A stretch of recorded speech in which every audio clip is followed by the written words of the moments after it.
Good evening.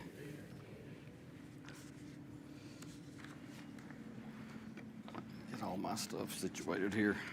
We are studying in the book of Proverbs.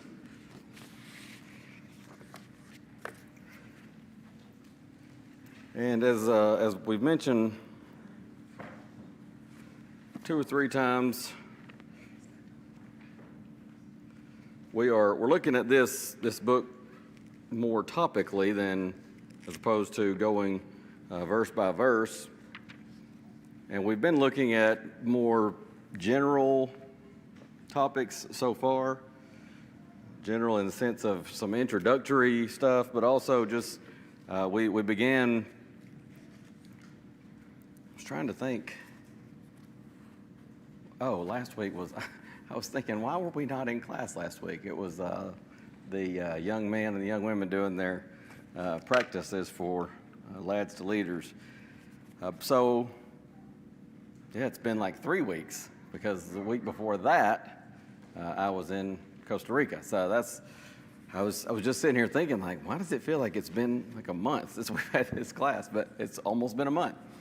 So 3 weeks ago, we began looking at just some different words used in the book of Proverbs to describe different types, or maybe if you want to use the term categories of people. And I won't go back over all those that we already covered. We covered a few of these already. It's tempting to just because it's been so long, but since we have the blessing of technology, if you want to refresh on those, we do have them on the archive. But we talked about the word wisdom and some of the ways that's used in other places in Scripture as well, but also particularly in the book of Proverbs. We talked about the concept of a wise person, and we'll talk more about this, obviously, because when we get to the categories, and I mentioned in that last class that we're going to look at 5 really broad categories, and then we'll get more specific in each one of those. So, a broad category may cover, it may take a while to work through it, but we'll be working through it looking at different categories, such as self-control. That's going to fall in the kind of the general category. I call it God and self. Sometimes there are just statements in Proverbs how certain things are an abomination to the Lord. In fact, I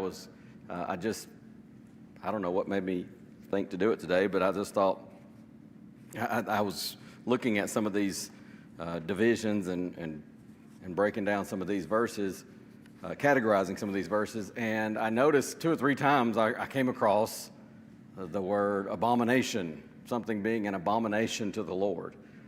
And I thought, I'm just going to do a quick search, like just within the book of Proverbs, and 20 times in 19 different verses, the word, and that's in the King James Version, the word abomination is used. And I just realized I should have, and I need to remember to go back and do this to see if it's the same Hebrew word. It may not necessarily be the same word in Hebrew, but 20 times in 19 verses, that word abomination is used in the King James, talking about something that is an abomination to God.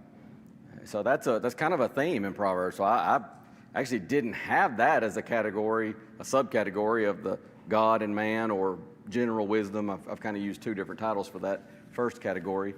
So I'm going to add that in there and maybe look at just some of those verses, because it does talk about a lot of different things that just are in general an abomination to God. But that category also will have things like, as I mentioned, self-control, temperance. There are warnings against alcohol. That would fall into that category. Just God and self, like how I relate to God. What's my attitude like? Pride, foolish, the foolish person, the foolish mindset, refusing to listen to God. Now, when you get into dealing with others, that's going to be our second major category, which is relationships.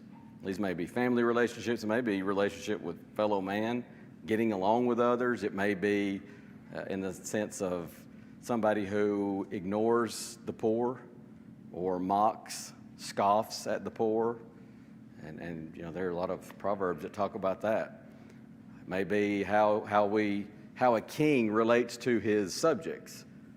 When realizing that we live in a society that's not ruled by a king, but everybody's got a boss, right?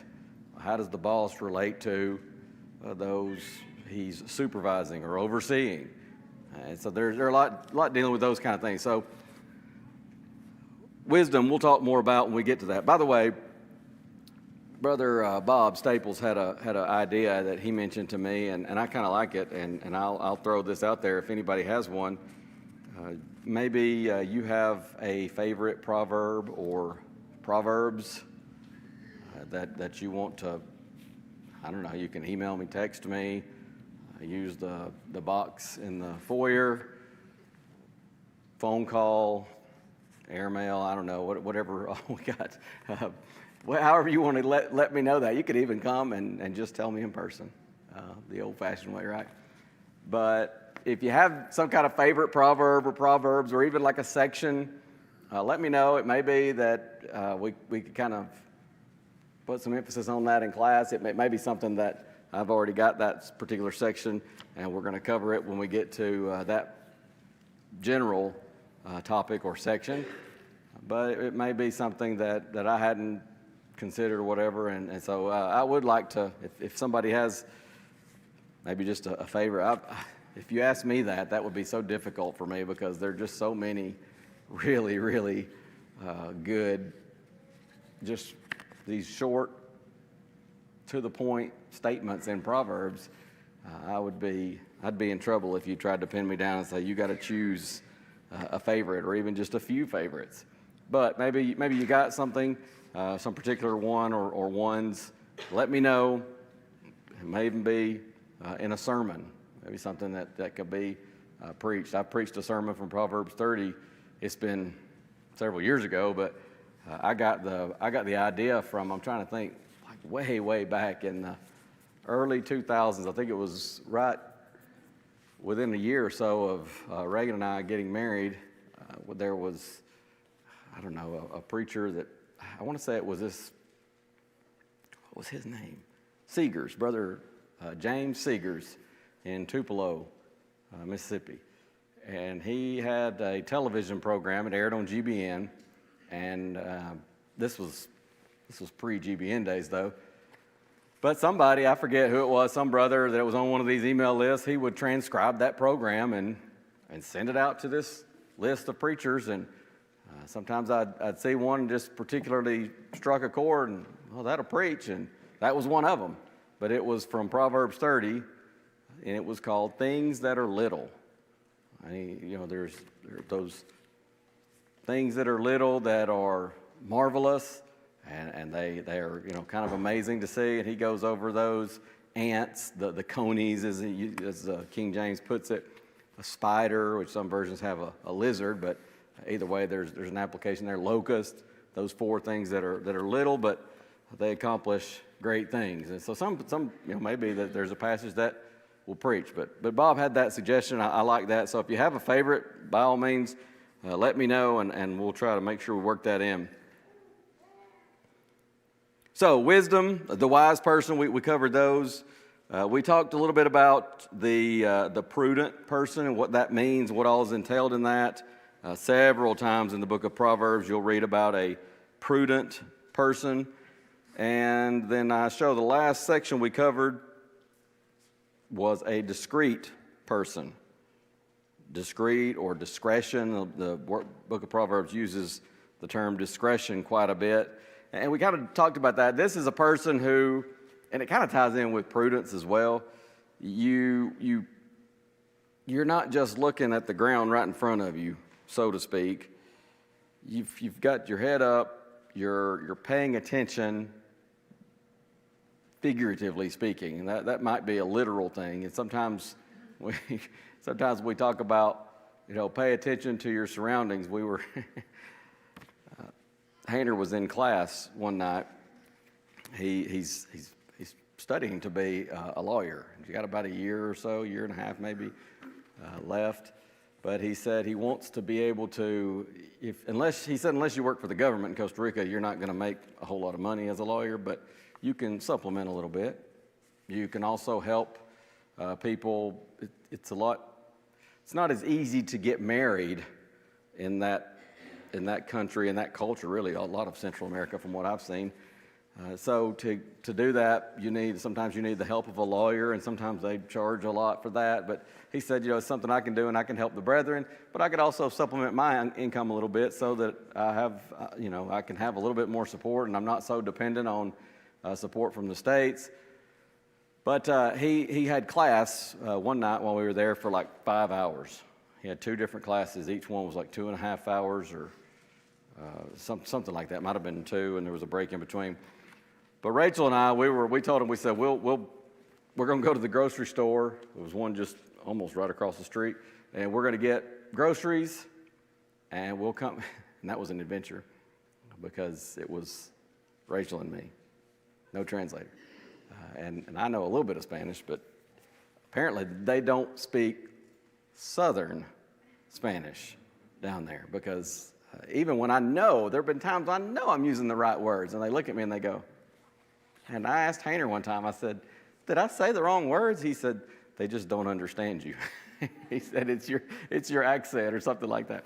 But so we go to the grocery store, and we're going to get stuff. I said, we'll make some kind of supper, and then when he gets out of class, we'll all eat supper. So we did. And so I asked her, I said, do you want to go maybe walk a mile or so? And we got plenty of time while he's in this like 4 or 5 hours of class. She says, okay. So we start walking, and at one point Rachel goes, there's somebody behind us. There's somebody following us. And I said, well, it is a city, and there are people out walking. And she's like, I think he's getting closer. I think he's getting closer. And we'd take a few steps, and she'd say, he's still there.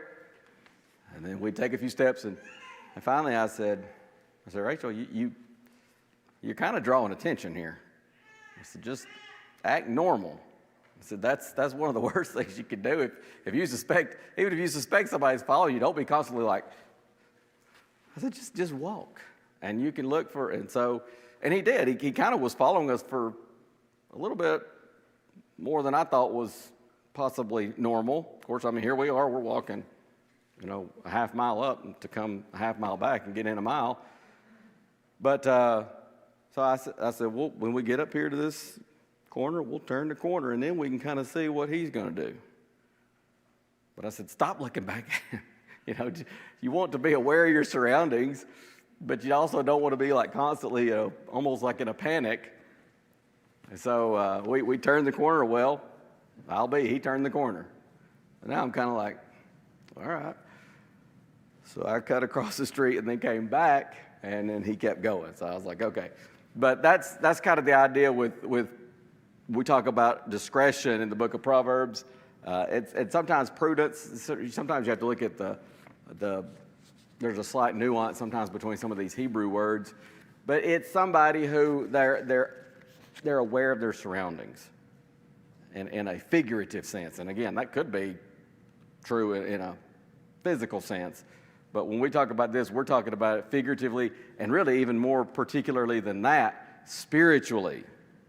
This is the person, it talks about, like I think it's in chapter 7, this simple person who just walks right by this foolish, adulterous woman's house, and he just, hook, line, and sinker. He just falls for it. And he never should have been so foolish as to even be there.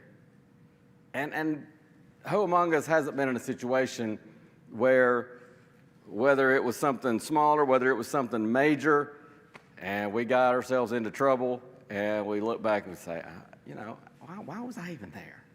I knew better than that. I never should have done whatever or been wherever that helped me fall into that trap.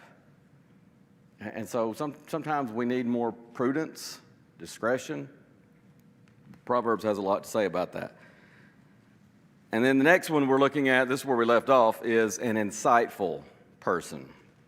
There's this, let me find the Hebrew word. I don't know how to pronounce it, but it looks something like the English, I guess you'd call it a transliteration. If you've ever looked at Hebrew letters, they don't look like anything to me. I don't know how you transliterate it. But it looks like B as in boy, I-N-A. And I looked that up to pronounce it, and now I'm trying to remember the exact pronunciation, but I don't want to butcher it, so I'm just going to leave it at that. But that's the word in the Hebrew. But this is a person, a particular kind of wisdom.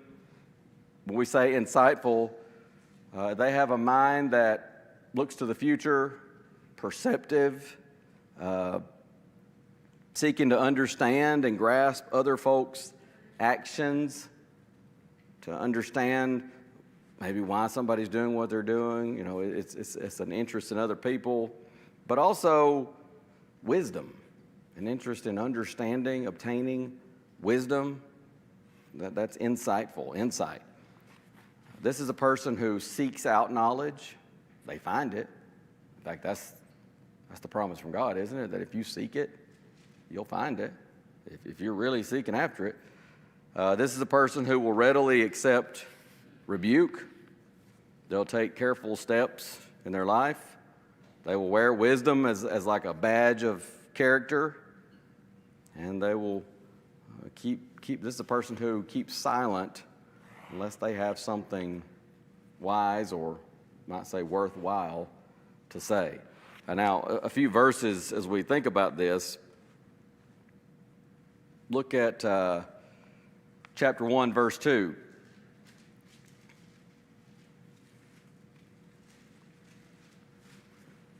Here we learn that the insightful person is perceptive. Somebody read that, if you would, please. To know wisdom and instruction, to perceive the words of understanding. To perceive the words of understanding, perceptive. This is that insightful person. That's that Hebrew word. We learn from chapter 1, verse 5, that this person is understanding. You still there, Brother Chris? You want to read 1, verse 5? A wise man will hear and increase learning, and a man of understanding will attain wise counsel. All right, so a wise man's going to hear, and because he's listening, in fact, sometimes the teachers would say, when I was growing up, I've heard teachers say it, even on into adulthood, if we're not listening, we're not learning. If you're going to learn, you got to listen. And so the wise man, he's going to listen, he's going to learn, increase learning, and a man of understanding shall attain unto wise counsels. That's the insightful person. Again, same Hebrew word there.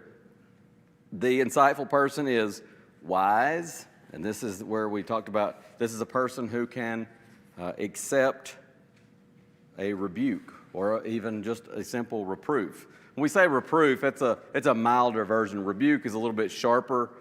It's the difference in, I don't know if it's a perfect illustration, but it's the difference in mom saying, I really wish you wouldn't do that, and mom saying, stop.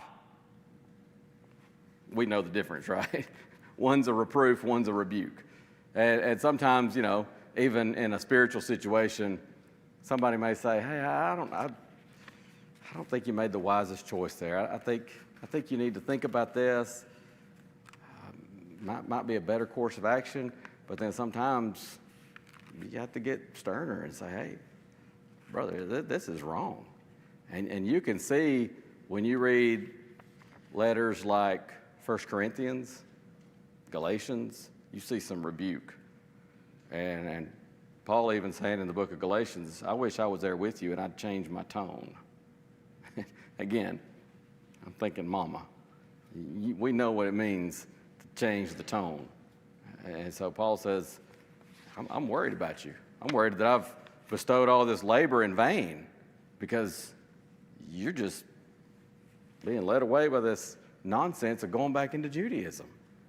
And then you think about, I think probably a lot of different particular passages we could go to, but I think just thinking in terms of entire books of Scripture, Hebrews to me seems a little bit more like reproof. There's some stronger sections there, but typically, or for the most part at least, I would say that kind of strikes me as a little bit more reproof. But one's a little bit stronger. But look at Proverbs 17. You see, this insightful person is wise, and he can accept rebuke. 17:10. Somebody just read that for us when you get there, please. A reproof entereth more into a wise man than 100 stripes into a fool. A reproof enters more into a wise man than just wearing out the fool with stripes. I mean, even with children, you know, probably we could go around the room and different parents who have children that have grown or some that have gotten older. And there are, sometimes we have children that you could just kind of look at them and give them a stern look, and they get in line. And then you have the child that you just wear them out, and you wear them out, and you wear them out, and it's just like that strong will, and they're just not getting it. And you know, as we've talked about before, some of these things we expect from a child, they're a child, and they're going to mature out of that. But the problem is sometimes people grow up, they don't mature out of that. And there's people that could go to prison, they could get beat up, and they're not learning anything. But the wise man, again, you might just say to a wise person like, hey, I'm not sure that's the best course of action. I think you might, I'm not trying to tell you what to do, but you might just think about it, and maybe here's my reasons why I say that. And the wise person can say, if that is indeed the case, that it's not the wisest course, the wise person can look at that and go, wow, okay, yeah, you're right. That's not the best course of action. Thank you. Instead of just getting upset about it or angry or feelings hurt or whatever. So there's another verse, 19:25. Smite a scorner, and the simple will beware. Reprove one that hath understanding, and he will understand knowledge. Same idea there, and that same Hebrew word is used in there. So here's a person who can accept rebuke. It's a person who's mature enough to take the reproof, and say, okay, is it true? And if so, I can alter course accordingly. That's an insightful person. The insightful person is prudent. We've talked about prudence already, but staying right there in our area where we left off there in 17:10, 18:10. Somebody got that? The name of the Lord is a strong tower. Righteousness runneth into it, and it is safe. All right, the name of the Lord is a strong tower. The righteous runneth into it and is safe. So again, same Hebrew word here. Sometimes it's translated different ways. The righteous run into it and they're safe. The name of the Lord is a strong tower. So here's a person that's prudent, knows where to go to. Wait a minute, that's not right. I knew that didn't seem right. I got the wrong reference here. I think it is at 18. Well,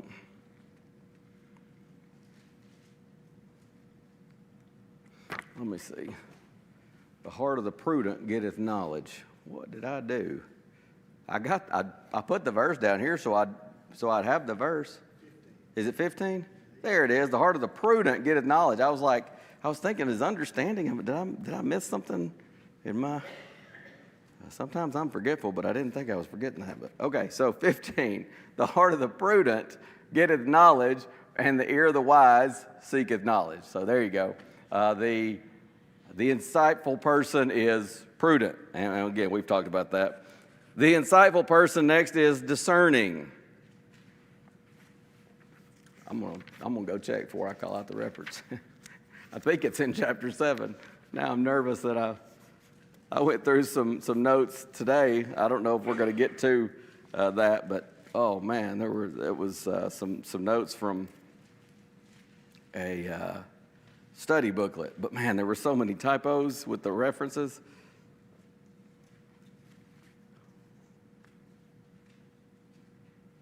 Yes, okay. Chapter 7, verse 7. Somebody got that? 7, verse 7. Discerning. Mm-hmm. And beheld among the simple ones, I discern among the youth, the young man void of understanding. All right, so he says, I discerned among the youths. There's that concept of discerning. Here's a person that they can discern and see, the one that's simple or foolish, naive, versus the one who is smart, wise. So discerning. And then the insightful person is someone who considers well, we might say. Chapter 14. It's so easy when you start typing up these references to mistype a number or something, and I get one wrong, and it just makes me gun shy every time I look at a reference. Yeah, there we go. 14:15. The simple believes every word, but the prudent considers well his steps. So the simple, we just believe everything. We sometimes even say it's kind of a proverb in our time. Don't believe everything you hear. Well, the simple is that type of person. They just believe everything. And look, we've all known that person, right? And maybe maybe we've been that person at times. That like they hear something, and it can be like the most outrageous, like crazy sounding thing, but they've heard it from somebody, and they'll just go and they'll repeat it. And I mean, I'm not even talking necessarily like gossip or anything. I'm talking sometimes it's just mundane things. But people come and say, oh, did you hear? And they talk about, well, this is happening. And sometimes somebody will be like, where did you hear that? That sounds kind of out there. I don't think that's true. Oh, yes, it is. Well, where did you hear this? Well, so-and-so told me, and they heard it from somebody, and his brother's sister's uncle's friend told them. And so it's happening. And, of course, you find out later, of course, no credence to it at all. But that's kind of the idea. Again, in mundane things, it's kind of aggravating, annoying sometimes, but in spiritual matters, it can be deadly. The simple believe every word, but the prudent man, again, there's that Hebrew word, looks well to his going. He considers well what he's hearing. You remember Jesus says in Mark 2 different times. Once he says, take heed what you hear. But on another occasion, he says, take heed how you hear. So be aware of what you're hearing and how you're hearing. In other words, am I listening with an open heart, open mind? Because I'm human, I could be wrong. But also be discerning in what you listen to. Don't just believe everything you hear. So again, that kind of modern day proverb. So the insightful person, he considers well. All right, let's talk about one last person here in this list of different people in Proverbs. This is an understanding person. Just several different verses here. Let me call out some references and get some volunteers, and then I got them in order. Let's go. Proverbs 10:23. We'll make sure I do have them. I tried to get them all in order. The one or two that are not. Proverbs 10:23. Maybe I can rearrange them on the fly here if I don't forget one. It is as sport to a fool to do mischief, but a man of understanding hath wisdom. All right, so it's just like no big deal to a fool. It's just like fun to get into mischief, to do wrong. Fools make a mock at sin. Proverbs will tell us later on. But a man of understanding, he's got wisdom. He's not amused by sin, by committing sin, not going to be just entertained by sin. He's got more sense than that. Remember, I just went blank on the guy's name. I don't have any of that stuff with me. But the book I mentioned to you, it's just an electronic book. It's not published except electronically. But the title of the book is, and I think it's a great summary of Proverbs. Do y'all remember? Does anybody remember the title of the book? Don't be dumb. I think that's kind of a great, simple summary of the book of Proverbs. Don't be dumb. And one of the dumbest things to do is to make sport out of sin. But he says, hey, that's what a foolish person does. All right, let's go into, chapter 11. Chapter 11, verse 12.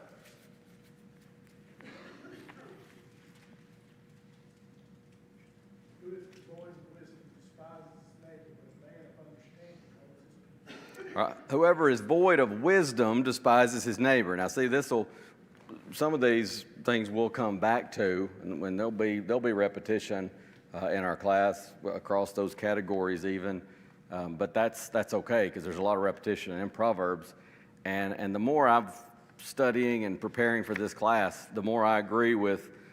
I told you all about the blog that I came across in a search that the title kind of drew me in when they said something like, why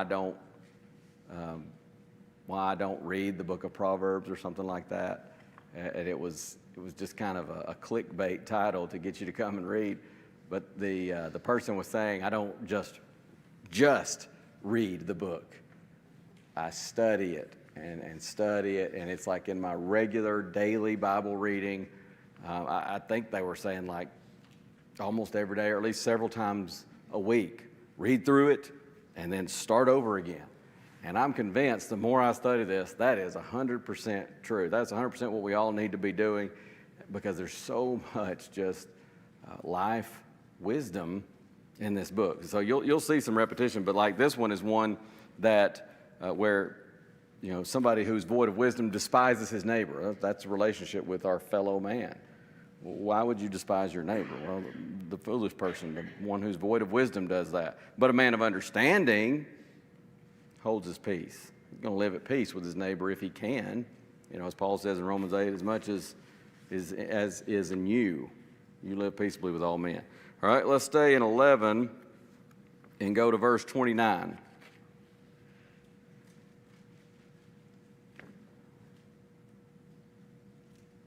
He who troubles his own house will inherit the wind, and the fool will be servant to the wise woman. All right, whoever troubles his own house, he'll inherit the wind. We might kind of paraphrase that as we sometimes say, it's like trying to grasp the wind. You're going to get nothing. And the fool shall be servant to the wise of heart. That's because the wise person is just that, wise. Now remember, Proverbs are general statements.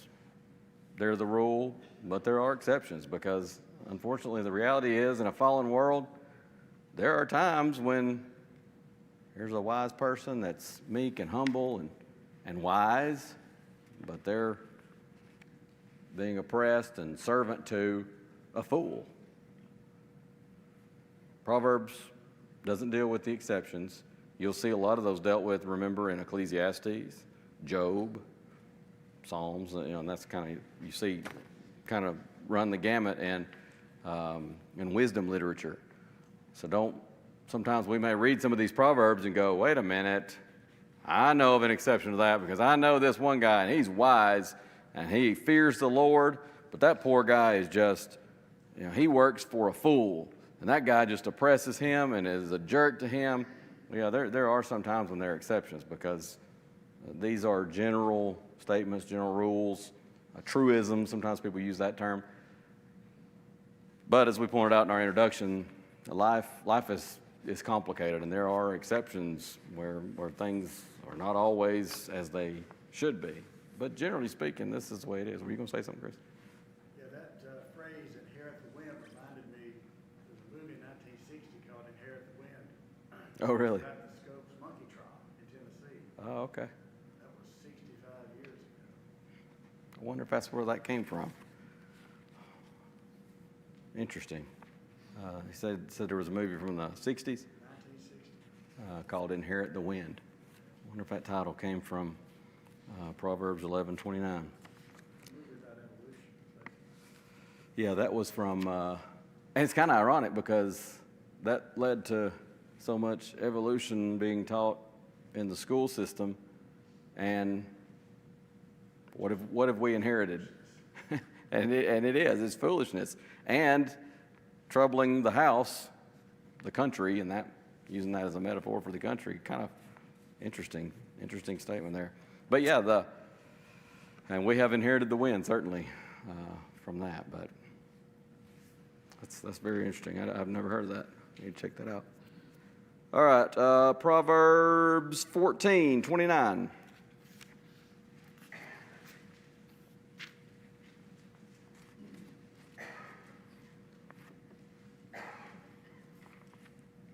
He that is slow to wrath is of great understanding, but he that is hasty of spirit exalteth folly. All right, so here's a person of understanding who has control over his anger or her anger. And again, it's not to say that this is a person that never makes a mistake or trips up with that, but it's a person that they're in control of their faculties when it comes to things like anger, and not a hasty of spirit person, not a loose cannon, not a short fuse type person. That's a person of understanding. Proverbs 15:21. Reminds us of 10:23. Folly is joy to him that is student of wisdom, but a man of understanding walketh upright. Well, here's a person who has no wisdom, and folly, foolishness, we might say, is just joy to him. It's just fun to be a fool. But a man of understanding walks uprightly. So again, you see that man of understanding. Proverbs 17:27.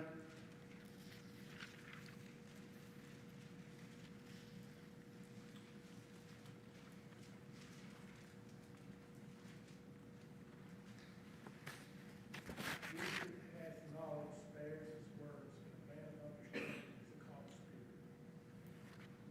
So the one that has knowledge spares his words.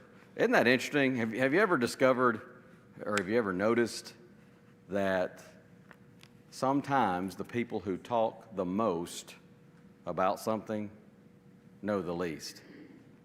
I mean, you think about it. I mean, again, I think we could go around the room and different ones. There are a lot of different career fields represented just in this class.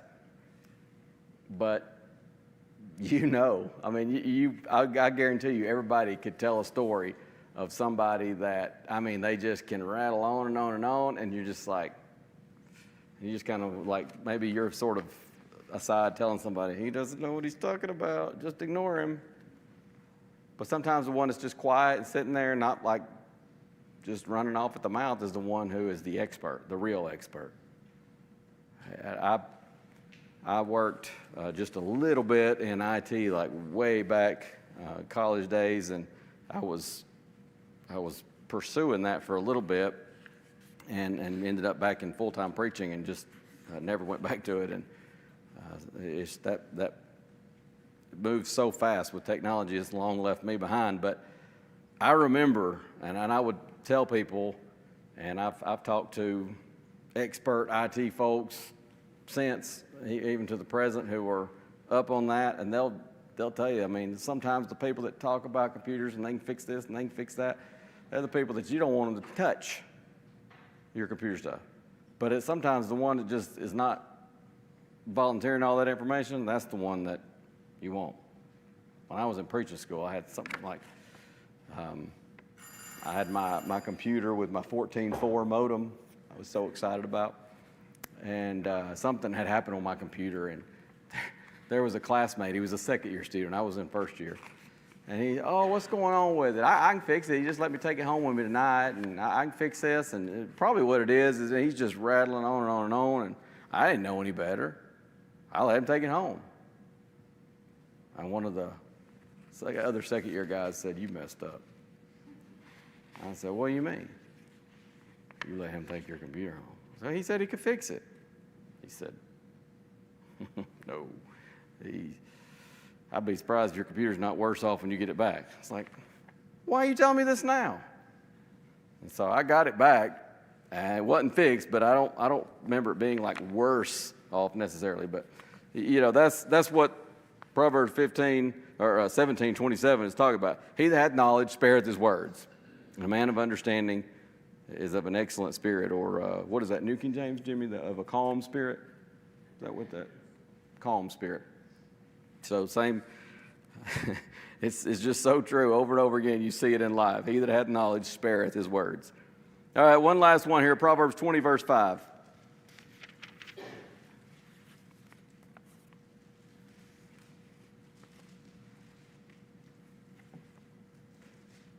Counsel in the heart of man is like deep water, but a man of understanding will draw it out.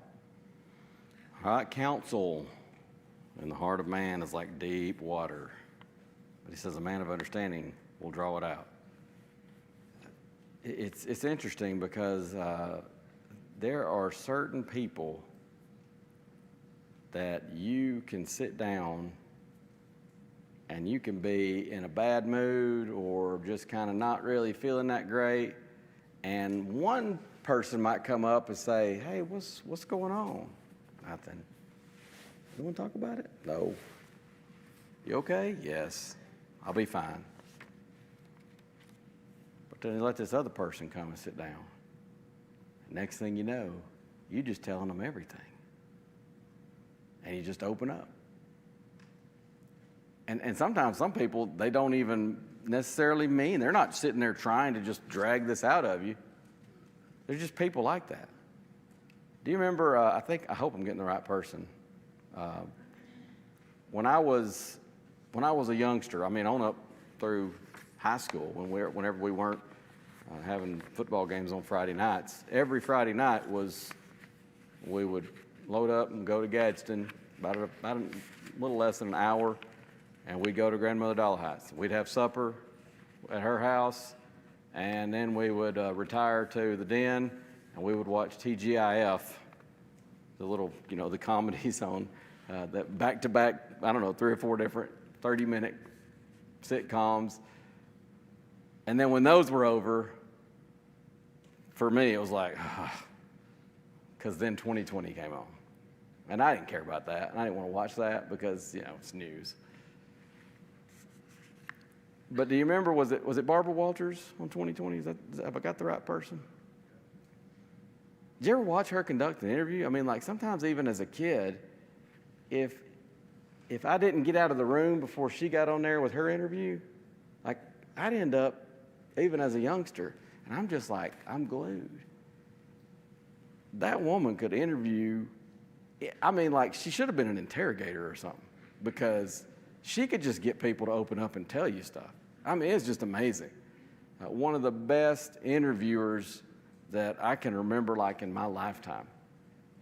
And she just had a way. And there are people like that. And that's kind of the idea here in Proverbs 20, verse 5.